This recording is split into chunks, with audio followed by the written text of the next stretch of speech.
the betting, the not so much anymore, is more down to my own fault. I need to get studying again to get the edge back. But yeah, it's a great product. I love the exchange. It's really, in my opinion, one of the better bookmakers, if not the best bookmaker out there.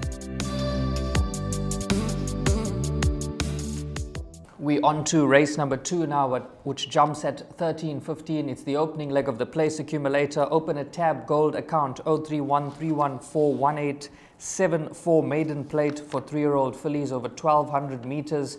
Before we start dissecting the field, let's take a look at a rerun of number 2, Isn't She Bonnie, on the 27th of July 2022 and finishing second, and then interviews with Mark Dixon and Carl Hewitson. Down on the inside, Fire Phoenix. Victory Bell now takes it up. Isn't She Bonnie? Fire Phoenix. Petty Widow still trying to warm up. Isn't She Bonnie just the leader? Victory Bell. Isn't She Bonnie still in front? And down the inside is Fire Phoenix. Isn't She Bonnie staying tough? Petty Widow's coming late. Petty Widow's going to get up on the line. Isn't She Bonnie second? Victory Bell third and Fire Phoenix fourth.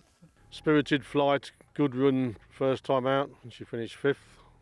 Where all the money came from, it was unbelievable. It just kept coming. But big horse, she'll need a little bit further. I think it's much the same thing in that race. Michael's horse will be very hard to beat, difficult to make up 4 lengths. But she'll still run a big race. She's come on a lot for that run. Yeah, Blazing Kiss, she's one of 2 sisters I got running on the day. They're homebreds, Jan and Kate Peskins. We used to have the father down in P, Blaze of Fire. He was a lovely horse. And she's a nice filly, very nice. She's in a small field. She could be in the back end of quartets.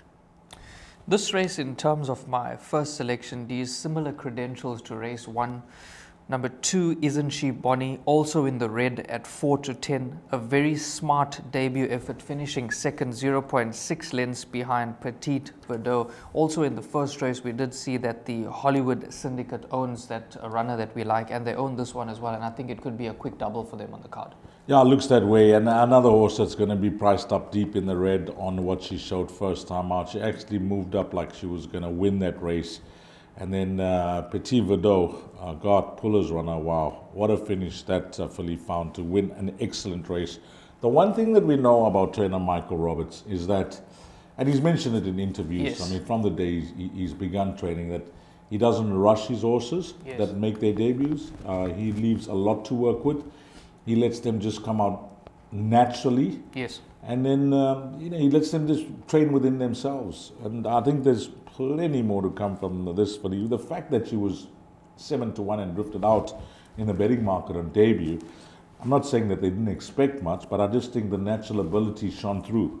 So, yeah, just like we mentioned in the first race with Asia Pambili, in this race it's the same comment, that first run is going to bring her on. The experience at the course is a massive plus.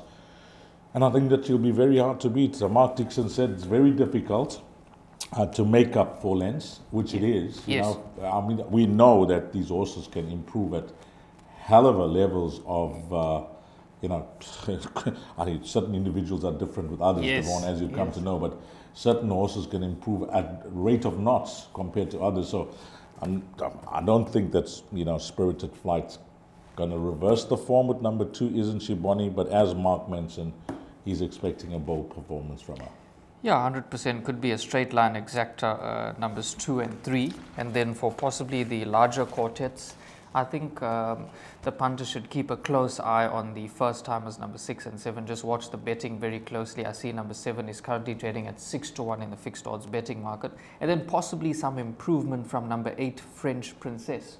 The first timer, La Pura Veda. I hope I got that pronunciation right. But she's a daughter of Partbok, but more importantly, she is related to the Golden Horse Sprint winner, Elysian Chief. She is a half-sister to Elysian Chief, trained by Corey Lensley. So she's got plenty of speed, and if there's any money for her, I'll keep a very close eye on that.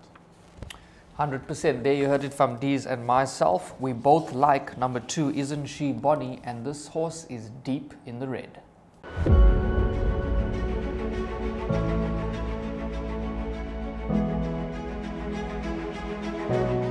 It's Donovan Everett from Cape Racing, and I'd just like to say it's an absolute pleasure to be involved with Intrabet and Cape Breeders in this golf day today here at Pearl Valley.